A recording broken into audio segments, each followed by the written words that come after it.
Hello' বন্ধু বান্ধৱীসকল, আজি আমি অন্য এটা নতুন ভিডিঅ' লৈ আপোনালোকৰ মাজলৈ আহিছোঁ। ঘৰতে সহজতে পটেটো ক্ৰেকলিং কেনেকৈ বনাব পাৰি, আহক আমি সকলোৱে ভিডিঅ'টো চাওঁ। ধুনীয়াকৈ এনেদৰে আলুটো বাকলি গুচাই লোৱাৰ পিছত চাৰিওফালে 4 কোণটো কাটি ল'ব ধুনীয়াকৈ। কাটি লৈ পেলাই মই এইটো সৰু আলু মই 3 পিচ কৰিছোঁ মাজেদি, আৰু ছাইডতো 3 পিচ কৰিছোঁ। জাষ্ট ফিংগাৰ কাটিং, ফিংগাৰ ষ্টাইলত কৰিছোঁ। মই আলু 3টা লৈছিলোঁ, 3টা আলু ধুনীয়াকৈ কাটিং কৰি ল'লোঁ, আৰু যিখিনি বচা কুচা সেইখিনি ছাইড কৰি ল'লোঁ। দেখিছে ধুনীয়াকৈ ফিংগাৰ কাটিং কৰি ল'লোঁ।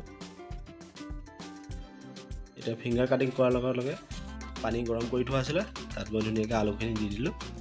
আলুখিনি মই 50% বইল কৰি ল'ম। গৰম পানী ধুনীয়াকৈ আলুখিনি দি ল'লোঁ, গোটেইখিনি আলু দি পেলাই ইয়াত নিমখ অকণমান এড কৰিছোঁ, যাতে পিছলৈ আলুখিনিত এটা চল্টি টেষ্ট হয়। 50% আলু বইল হৈ গৈছে। এতিয়া মই ধুনীয়াকৈ আলুখিনি কাঢ়ি ল'ম এনেকুৱা এখন চাকনিত। ধুনীয়াকৈ 3টা আলু দিছিলোঁ, 3টা আলু ধুনীয়াকৈ কাঢ়ি ল'লোঁ। আলুখিনি ধুনীয়াকৈ 50% বইল কৰা হৈ গৈছে। তাৰপিছত ধুনীয়াকৈ আলুখিনি অকণমান মেলি দিছোঁ। মেলি দি পেলাই মই ইয়াত 2টা ডিম ভাঙি ল'ম, কেঁচা ডিম, যিকোনো ডিম হ'লেই হ'ল।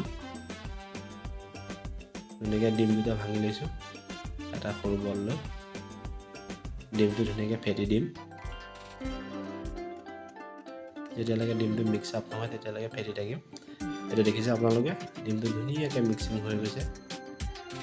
ত' এতিয়া মই আজি এটা নতুন পদ্ধতিৰে হাতত নলগাকৈ আলুখিনি এটা কেৰি বেগৰ পলিথিনৰ ভিতৰত সুমুৱাই দিলোঁ। আপোনালোকে ঘৰত তেনেকৈ ব্যৱহাৰ কৰিলে তেনেকৈ ব্যৱহাৰ কৰিব পাৰিব, ইউজ কৰিব পাৰিব, মানে একো অসুবিধা নহয়। এতিয়া মই কৰ্ণফ্ল'ৰ দি দিম 3 চামুচ, 1 চামুচ, 2 চামুচ, ইয়াৰ অকণ বেছি গৈছে, আধা দি দিম। তাৰপিছত ধুনীয়াকৈ এতিয়া কেৰি বেগটোৰ সাঁফৰখন গাঁঠি মাৰি ল'ম। গাঁঠি মাৰি লোৱাৰ পিছত ধুনীয়াকৈ এনেদৰে উল্টাই পুল্টাই দিম। উল্টাই দিয়াৰ পিছত কৰ্ণফ্ল'ৰ মিক্স হৈ গ'ল। আৰু এতিয়া ধুনীয়াকৈ কৰ্ণফ্ল'ৰত দিয়া আলুখিনি ভাঙি থোৱা 1-2টাৰ লগত ধুনীয়াকৈ মিলাই লৈ, লগতে মই ব্ৰেড ক্ৰাম্ব লৈছোঁ। ব্ৰেড ক্ৰাম্বত ধুনীয়াকৈ লগাই ল'ম, কাৰণ ক্ৰেকলিং মিন্স ক্ৰিস্পি। ক্ৰেকলিং মানে হ'ল কাৰক। ঠিক এনেদৰে ডিমৰ পৰা আলুখিনি উলিয়াই এনেদৰে ব্ৰেড ক্ৰাম্বত লগাই এটা এটাকৈ ধুনীয়াকৈ ৰাখি ল'ম। আপোনালোকে এনেদৰে কৰিব পাৰিব। যদি হাত ব্যৱহাৰ কৰোঁ বুলি ভাবে হাতো ব্যৱহাৰ কৰিব পাৰিব। হাত ব্যৱহাৰ কৰিলে মানে কোনোবা ডোখৰত লাগে কোনোবা ডোখৰত নালাগে, তেনেকুৱা অকণমান অসুবিধাৰ সৃষ্টি হয়। সেইকাৰণে মই হাত ব্যৱহাৰ কৰা নাই।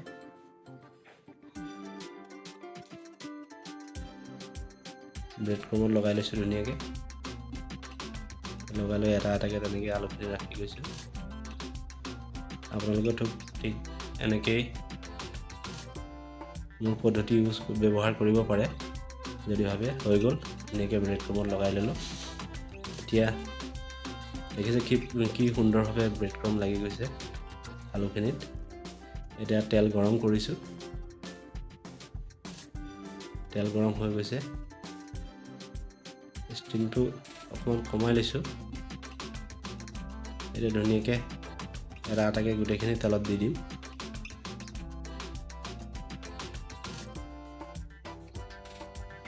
কম সময়তে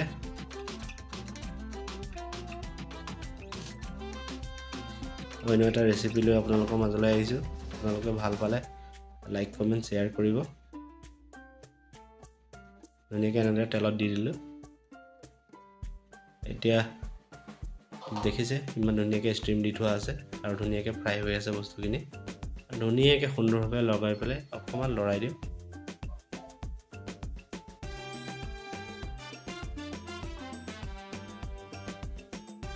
প্ৰথমতে লৰাওঁতে অকণমান সাৱধানকৈ লৰাব। ব্ৰেড ক্ৰাম্বখিনি যেতিয়া কেঁচা হৈ থাকে যাতে এৰাই নাযায় আলুটোৰ পৰা, যেতিয়ালৈকে ফ্ৰাই হৈ তাক ধৰি নলয়। এতিয়া হৈ গৈছে। ঠিক তেনেদৰে এনেকৈ 2-3 বাৰ উল্টি পাল্টি কৰি দিব, যাতে সম্পূৰ্ণভাৱে চব ফালৰ পৰাই বস্তুখিনি ফ্ৰাই হৈ যায়। ঠিক এনেদৰে দেখিছে ফ্ৰাই হৈ গৈছে।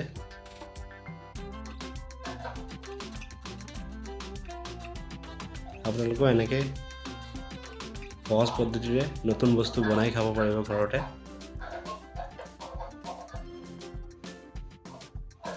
ফ্ৰাই হৈ গৈছেগৈ পটেটো ফিংগাৰ ক্ৰেকলিং, নতুন ৰেচিপি, নতুন পদ্ধতি হৈ গৈছে। এতিয়া মই ধুনীয়াকৈ কাঢ়ি লওঁ।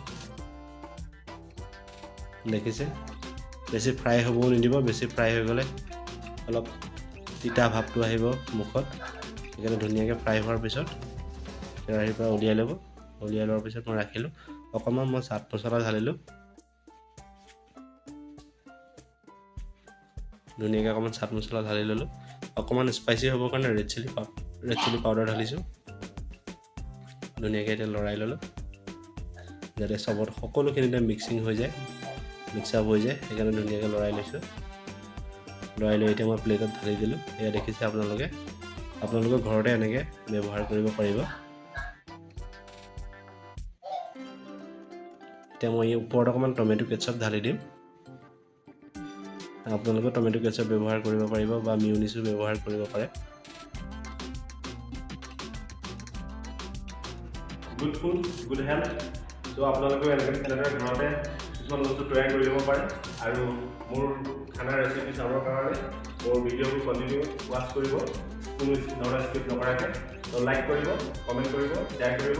আৰু ভিডিঅ'বোৰ যদি ভাল লাগে, নতুন ভিডিঅ' পাবৰ কাৰণে চেনেলটো ছাবস্ক্ৰাইব কৰিব নাপাহৰিব। Hemanta mini kitchen. Thank you so' much.